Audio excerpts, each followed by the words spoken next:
तू ये मत समझना कि कोई अल्लाह नहीं है। हम 10 साल 20 साल का 400 साल की छूट देना जानते हैं, और जब पकड़ते हैं तो जिस फिरौन को 400 साल की छूट दिया था उसको पानी में डुबा के तड़पा के मार भी देते हैं। इसलिए तेरे चाहने से कुछ नहीं होगा, चाहे जितना नाचो कूदो, कुरान को जला दो, मस्जिद को तोड़ दो, चाहे गलत फैसला ले लो, या अमेरिका या फ्रांस डेनमार्क में मुस्तरकारे दो जहां का कार्टून बनाए, चाहे कुरान पाक को जलाए, चाहे कुरान पाक को टॉयलेट में डाले।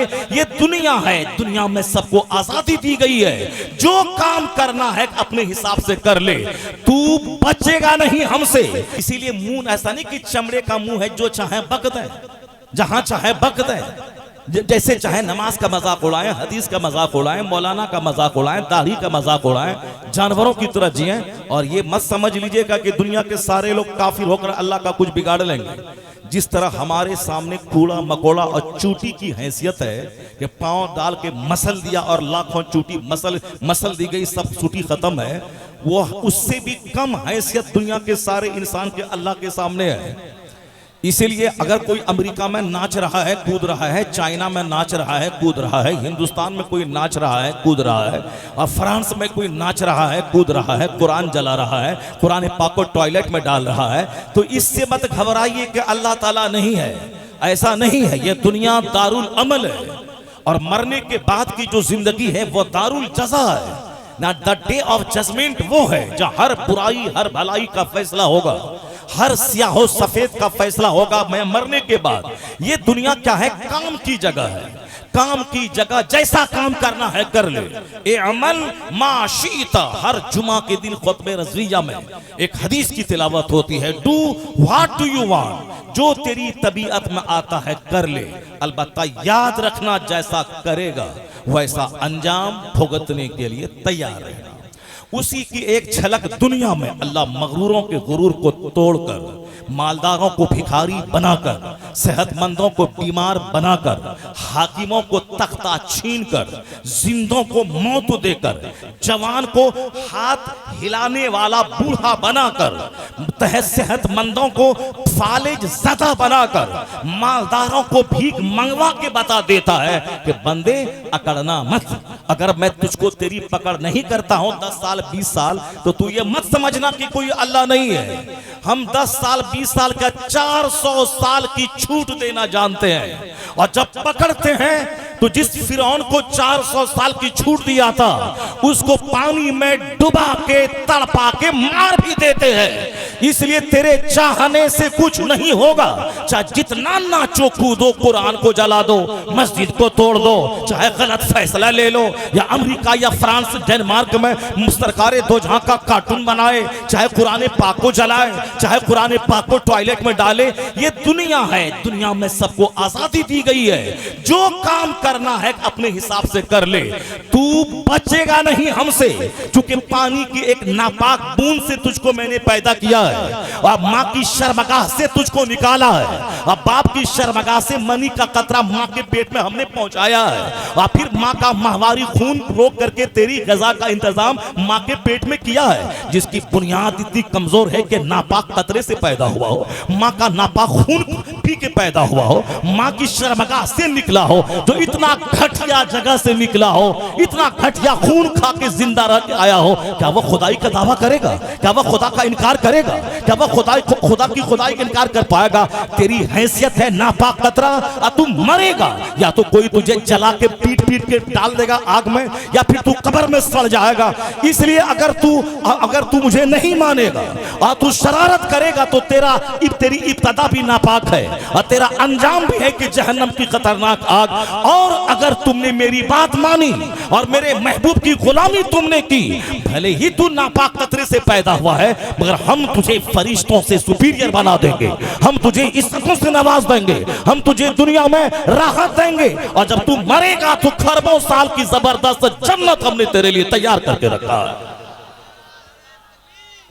नारे तकबीर, नारे रिसालत। इसलिए इस चक्कर में आप मत रहिए कि इस्लाम का कुछ बिगड़ने वाला है या अल्लाह तबारक व तआला नहीं है। ऐसा नहीं है। पूरी दुनिया की तारीख हमारी निगाहों के सामने है। और कुरान शरीफ सारी बातें खोल खोल कर बयान करता है। अल्लाह तबारक व तआला आपको पैदा किया है तो क्या आप 500 साल जिंदा रहेंगे? क्या आप 400 साल जिंदा रहेंगे? क्या 300 साल जिंदा रहेंगे? आपका तो बचपन है 15 साल का, आपकी जवानी है 25-30 साल की, आपका बुढ़ापा है 15-20 साल का, 80-90 साल के बाद तो मरना ही मरना है। अगर नहीं मरे तो मुर्दों से बदतर आपकी जिंदगी हो जाएगी। सारे बच्चे अजमेर जाके भीख मांगेंगे, या अल्लाह मेरे बाप को जो कष्ट हो रहा है इस बुढ़ापे में, इस कष्ट से बेहतर है कि मेरे बाप को तू उठा ले, मेरे बाप को तू मौत दे दे। दुआ भी मांगेंगे फिर भी मौत नहीं आएगी, क्योंकि जो मौत का वक्त लिखा हुआ है वो उस वक्त पे ही आएगा। तो 100 साल के अंदर ही हमारा सारा कर्म हो जाता है। बचपन में गुल्ली डंडा खेलना, माँ के सहारे रहना, जवानी में बेशुमार इख्तलाफात, इंतशार और बेपनाह मकरूहात का सामना करना, अब बुढ़ापे में 2-4 दर्जन बीमारी को झेलकर बहुत सारा सदमा और बोझ सीने पे लेके सशक्ति हुई मौत का सामना करना है, मर जाना है। यही तो हमारा अंजाम है। 100 साल पहले जो पैदा हुआ था वो आज नहीं है, और आज जो है वो 100 साल के बाद नहीं रहेगा, मगर अल्लाह हमेशा से है, अल्लाह हमेशा रहेगा। इसीलिए कभी भी ये मत बोलना कि अल्लाह नहीं है। ये दुनिया आजमाइश की जगह है। अच्छा काम करे तो यहाँ भी सुकून मिलेगा, यहाँ भी चैन मिलेगा, यहाँ भी इज्जत मिलेगी। अगर तुम गलत काम करके ये चाहा कि मैं अल्लाह को तंग कर दूंगा, मैं अल्लाह रब्बुल इज्जत को परेशान कर दूंगा, नहीं होगा ऐसा। अल्लाह तबारक व तआला जिंदगी देता है, फिर मौत देकर उसको गुमनाम बना देता है। अल्लाह बादशाहत देता है, अगर अत्याचार और जुल्म बढ़े तो बादशाहत छीन कर उससे दूसरों की निगाहों में खिंजीर और कुत्ते से बदतर बना देता है। और यही फरमान उमर फारूक आजम ने कहा था कि मैंने मुस्तफा को कहते हुए सुना है, जो अपने मन में बड़ा बनता है अल्लाह उसे दूसरों की निगाहों में खिंजीर और कुत्ते से बदतर बना देता है। और जो अपने आप को तवाज़ु के सांचे में ढाल लेता, मन तवाज़ा लिल्लाहि रफ़अहुल्लाह, जो अपने आप को कुछ नहीं समझता है अल्लाह दूसरों की निगाहों में उसे बड़ा बना देता है। मन तवाज़ा लिल्लाहि रफ़अहुल्लाह। इसलिए इस्लाम कमजोर नहीं है, कुरान पाक कमजोर नहीं है। इस्लाम का जो फेथ है, इस्लाम का जो अकीदा है वह कमजोर नहीं है। भले ही ताकत के नशे में कोई कुरान पाक के खिलाफ बोल दे, इस्लाम के पैगंबर के खिलाफ बोल दे, भले ही ताकत के नशे में नमाजी को मस्जिद से खदेड़ के मार के भगा दे, ताकत के नशे में मस्जिद को तोड़ करके वहां सनीमा हाल बना दे, तो दुनिया में ताकत के नशे में आदमी ने बहुत कुछ किया है, लेकिन उसका अंजाम क्या हुआ है? अंजाम यही हुआ है कि नमरूद को अल्लाह ने बादशाह बनाया, और बादशाहत के बाद जब खुदाई का दावा शुरू किया, दूसरों से सजदा करवाने लगा, नेक लोगों को मारने लगा। जनाब इब्राहिम जैसे जलील कद्र पैगंबर को आग में डाल दिया, आग में वो नहीं जले तो शहर से उनको निकाल दिया। वो जुल्म करता रहा अंततः यानी कंक्लूजनली, आखिरकार अंजाम क्या हुआ? अंततः यही अंजाम हुआ आखिरकार कि एक मामूली मच्छर से खुदाई के दावा करने वाले को जलील करके तड़पा तड़पा के अल्लाह ने मार दिया, हलाक कर दिया।